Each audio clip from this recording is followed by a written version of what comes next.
Manchester city കഴിഞ്ഞ സീസണിൽ വലിയൊരു തിരിച്ചടിയാണ് നേരിട്ടത്. കാരണം ആരും പ്രതീക്ഷിച്ചില്ല സിറ്റിക്ക് ഒരു ഡൗൺഫാൾ ഉണ്ടാകുമെന്നുള്ളത്.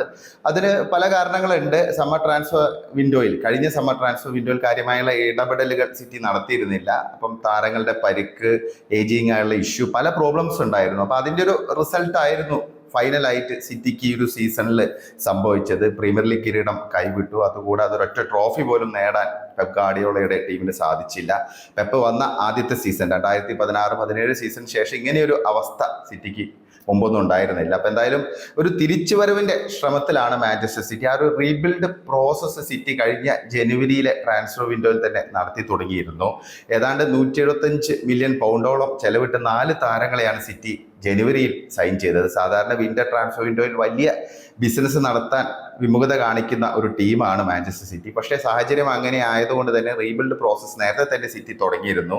ഒമർ മർമൂഷ് വന്നു, അബ്ദുൽ ഖാദർ കുസ്നോ, വിക്ടർ റെയ്സ്, പിന്നെ നിക്കോ ഗോൺസാലസ്, ഇങ്ങനെ മികച്ച രീതിയിൽ കളിക്കുന്ന 4 യങ് പ്ലേയേഴ്സിനെ സ്വന്തമാക്കാൻ സിറ്റിക്ക് സാധിച്ചിരുന്നു. അവർ വന്നതിന് ശേഷം ഫെബ്രുവരിയൊക്കെ ആകുമ്പോഴേക്ക് സിറ്റിയുടെ കളിയിൽ കുറച്ച് മാറ്റങ്ങളൊക്കെ കണ്ടു തുടങ്ങിയിരുന്നു. ഒരു തിരിച്ചുവരവിന്റെ പാതയിലാണ് സിറ്റി എന്നുള്ള സൂചനകൾ നൽകി തുടങ്ങിയിരുന്നത്. എന്തായാലും സീസണിന്റെ അവസാനം ചാമ്പ്യൻസ് ലീഗ് ബെർത്ത് സ്വന്തമാക്കാൻ സാധിച്ചു. 3-ാം സ്ഥാനത്ത് പ്രീമിയർ ലീഗിൽ ഫിനിഷ് ചെയ്യാൻ സാധിച്ചു എന്നുള്ളത് സിറ്റിയെ സംബന്ധിച്ച് അവസാനം ഒരു ആശ്വാസമായ കാര്യം തന്നെയാണ്. അപ്പം എന്തായാലും ആ ഒരു റീബിൽഡ് പ്രോസസ്സ് പെപ്പ് ഗാർഡിയോളയുടെ ടീം തുടർന്നുകൊണ്ടിരിക്കുകയാണ്. കാരണം അടുത്ത സീസണിൽ പ്രീമിയർ ലീഗ് കിരീടം തിരിച്ചു പിടിക്കുക, മറ്റ് ലക്ഷ്യങ്ങൾ നേടുക എന്നുള്ള ആ ഒരു വലിയ ടാർഗറ്റ് മുന്നിൽ വെച്ചുകൊണ്ട് തന്നെയാണ് മാഞ്ചസ്റ്റർ സിറ്റി മുന്നോട്ട് പോകുന്നത്. ഇതിനകം തന്നെ 2 മികച്ച താരങ്ങളെ അവർ സൈൻ ചെയ്ത് കഴിഞ്ഞു, അല്ലെങ്കിൽ അത് കൺഫേം ആക്കി എന്ന് പറയേണ്ടി വരും. ടിയാനി റെയിൻഡേഴ്സ് 26-കാരനായ AC മിലാന്റെ ഡച്ച് മിഡ്ഫീൽഡറെ സ്വന്തമാക്കി. ഇപ്പോൾ ഏറ്റവും ഒടുവിൽ റയാൻ ഐതനൂറി എന്ന് പറയുന്ന പ്രീമിയർ ലീഗ് എക്സ്പീരിയൻസ് ഉള്ള വോൾസിന്റെ ലെഫ്റ്റ് ബാക്കിനെയും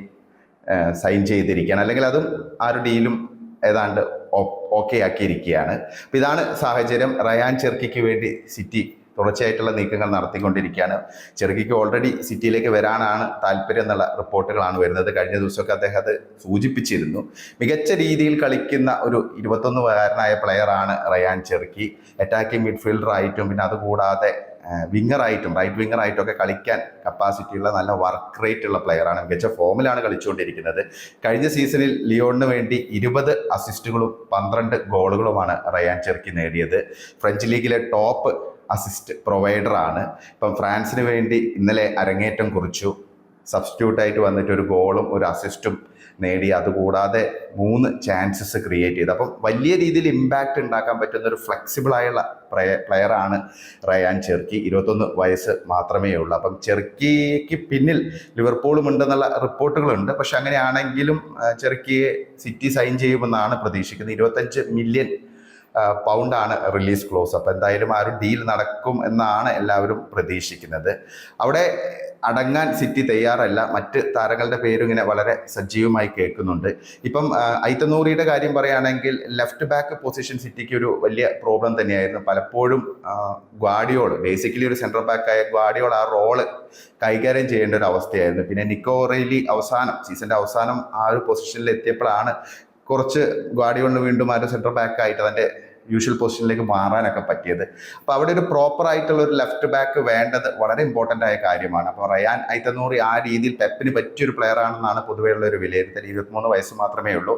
വോൾസിന് വേണ്ടി കഴിഞ്ഞ സീസണിൽ 38 പ്രീമിയർ ലീഗ് മത്സരങ്ങൾ 37 കളിച്ച പ്ലെയറാണ്.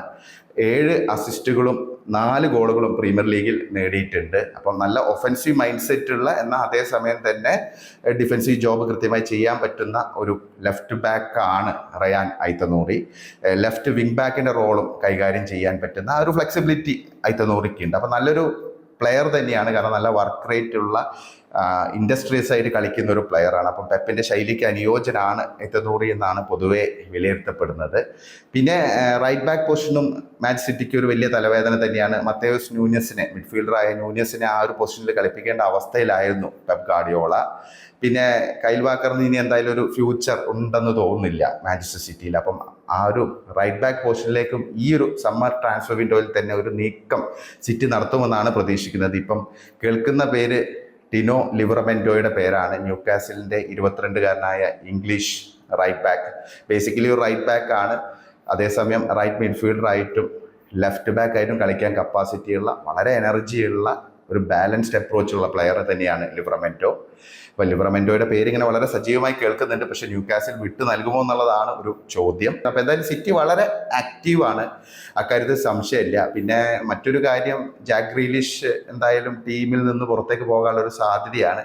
പെട്ടെന്ന് തന്നെ ആരെങ്കിലും ഗ്രീലിഷിന് സൈൻ ചെയ്യുമോ എന്നുള്ളത് ഒരു കൺഫ്യൂഷനുള്ള കാര്യമാണ്. പക്ഷേ ലോൺ ഡീലിനൊക്കെ ഉള്ള ഒരു സാധ്യത കാണുന്നുണ്ട്. ഇപ്പോൾ ഓൾറെഡി ക്ലബ് വേൾഡ് കപ്പിനുള്ള സ്ക്വാഡിൽ നിന്ന് ജാക്ക് ഗ്രീലിഷിനെ പെപ്പ് ഒഴിവാക്കി എന്നുള്ള റിപ്പോർട്ടുകളൊക്കെ വരുന്നുണ്ട്. അപ്പം സിറ്റിയെ സംബന്ധിച്ച് സിറ്റി വളരെ ഓറിയൻറ്റഡ് ആയിട്ട് മുന്നോട്ട് പോവുകയാണ്. അവർക്ക് കറക്റ്റായിട്ട് തന്നെ ഒരു ലക്ഷ്യമുണ്ട്, ടീമിനെ റീബിൽഡ് ചെയ്ത് കൊണ്ടുവരിക എന്നുള്ളത്. അപ്പോൾ അതിൻ്റെ ഒരു പ്രോസസ്സ് വളരെ സജീവമായിട്ട് നിൽക്കുന്നു എന്നുള്ളതാണ്. എന്തായാലും മാഞ്ചസ്റ്റർ സിറ്റി അടുത്ത സീസണിൽ ഫുൾ ഫ്ലഡ്ജ് ആയിട്ട് ആ ഒരു പഴയ പ്രതാപത്തിലേക്ക് തിരികെ എത്തുമെന്നുള്ള ഒരു പ്രതീക്ഷയിലാണ് സിറ്റിയുടെ ആരാധകരെല്ലാം. നിങ്ങൾക്ക് എന്താണ് തോന്നുന്നത്? സിറ്റിയുടെ ഈ ഒരു സമ്മർ ട്രാൻസ്ഫർ വിൻഡോയിലെ നീക്കങ്ങളെക്കുറിച്ചുള്ള നിങ്ങളുടെ അഭിപ്രായങ്ങൾ കമൻറ്റായി രേഖപ്പെടുത്തണേ.